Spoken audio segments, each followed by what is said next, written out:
السلام علیکم ورحمۃ اللہ وبرکاتہ۔ بسم اللہ الرحمن الرحیم۔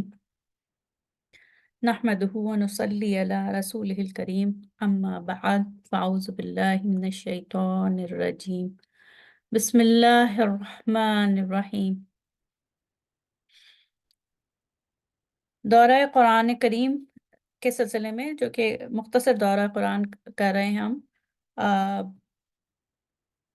ہم آج سورہ فاتحہ پڑھنے جا رہے ہیں، تو شروع کرتے ہیں۔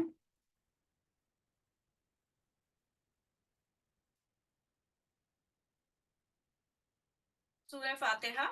یعنی اس کا جو معنی، اگر آپ نام کا مطلب دیکھیں تو اس کا مطلب ہے شروع ہونا، کسی چیز کا افتتاح ہونا، شروعات ہونا۔ اچھا، اس کے مختلف نام ہیں۔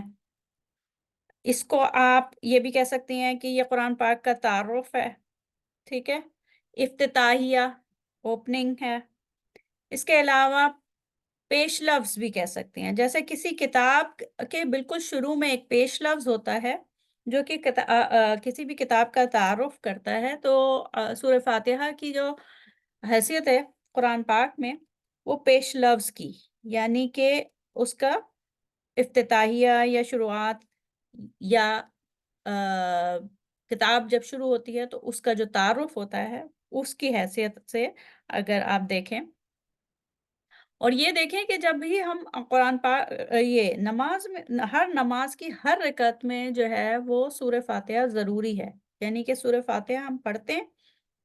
اور اس کے بعد قرآن پاک کی کچھ جو سورتیں پڑھتے ہیں یا آیات پڑھتے ہیں۔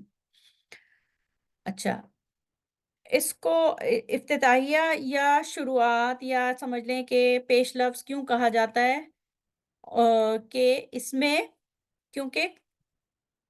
آپ نے دیکھا ہوگا کتاب کا جو پیش لفظ ہوتا ہے اس میں کتاب کے مصنف کا تعارف ہوتا ہے،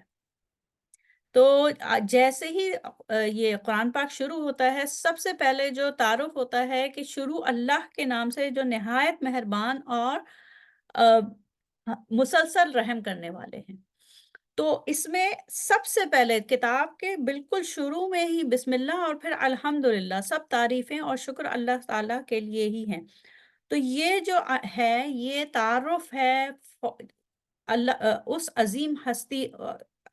پروردگار کائنات کا، کہ جو کہ جن کی طرف سے یہ کتاب آئی ہے، ٹھیک ہے۔ تو جس طریقے سے پیش لفظ میں کتاب کے مصنف کا تعارف ہوتا ہے، بالکل اسی طریقے سے سورہ فاتحہ کی شروع کی جو آیات ہیں وہ ہم انسان کو اس کے معبود سے متعارف کراتی ہیں، معبود برحق جس کی طرف سے یہ کتاب نازل ہوئی ہے۔ پھر اس کو جو ہے وہ کنجی یا کنجی بھی کہا جاتا ہے۔ کنجی کی جو ہے مفتاح، جس کو عربی میں کہتے ہیں، وہ اس لیے کہ اس میں دیکھیں قرآن پاک کے مرکزی مضمون کو دعائیہ انداز میں بیان کیا گیا ہے۔ جو سینٹرل آئیڈیا ہے، جو مرکزی مضمون ہے، یعنی کہ انسانوں کی ہدایت کے لیے جو کتاب نازل ہوئی ہے، تو ہدایت کے لیے جو نازل ہونے کا مرکزی مضمون ہے وہ دعائیہ انداز میں ہے، کیونکہ ہم اس میں کہتے ہیں اہدنا الصراط المستقیم، تو وہ دعا کے انداز میں یہ بتایا گیا ہے کہ یہ کتاب جو نازل ہو رہی ہے آگے، اس کے بعد سورہ فاتحہ کے بعد پورا قرآن پاک، وہ انسانوں کی ہدایت کے لیے، تو اس لیے اس کو شرح یا کنجی کہا جائے گا کہ اس میں مرکزی مضمون کو شروع میں ہی بیان کر دیا گیا ہے، کتاب کے مرکزی مضمون کو۔ اچھا، اور اس کے علاوہ وہی کتاب کے نزول کا مقصد بھی ہے، پرپز فار دا ریولیشن بھی ہے، ہدایت کے لیے ہی یہ نازل ہوئی ہے اور یہی پرپز ہے اس کی ریولیشن کا۔ اچھا، اور اس کو مدر آف دا بک، ام الکتاب بھی کہا جاتا ہے، اساس القرآن بھی کہا جاتا ہے، کیونکہ قرآن پاک جو کہ کتاب ہدایت ہے، اس کی بنیاد یعنی اساس اس میں بیان ہوتی ہے، اور وہ اساس کیا ہے کہ یہ وہ کتاب ہے جو رہنمائی کرتی ہے سیدھے راستے کی طرف،